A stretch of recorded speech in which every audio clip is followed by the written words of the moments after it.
ഈ ക്രിസ്മസ് ദിനത്തിൽ എല്ലാവർക്കും നല്ലൊരു സന്ദേശം തരികയാണ്.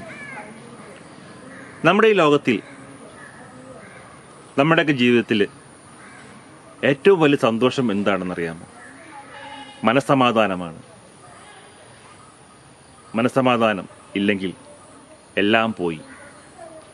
കോടികളുടെ ആസ്തിയുണ്ട്, വലിയ ബംഗ്ലാവുണ്ട്, അതുപോലെ തന്നെ വില കൂടിയ കോടികൾ മുടക്കുള്ള കാറുകളുണ്ട്, ലോകത്തെവിടെയും പോകാനുള്ള ആസ്തിയും പൈസയും ഉണ്ട്, എല്ലാം ഉണ്ട്.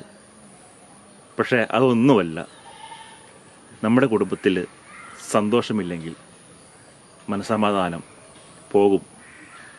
അപ്പം മനസ്സമാധാനം ഉണ്ടാവാൻ വേണ്ടി നമ്മൾ ചെയ്യേണ്ടത്, നമ്മുടെ ജീവിതത്തിൽ നമ്മൾ ഒത്തൊരുമയോടെയും വളരെ സഹകരണത്തോടെയും സന്തോഷത്തോടെയും ആരും ഉപദ്രവിക്കാതെയും പരമാവധി എല്ലാവരെയും സ്നേഹിച്ച് ജീവിക്കുക. ആ സമയത്ത് അവിടെ മനസ്സമാധാനം ഒരുപാടുണ്ടാകും.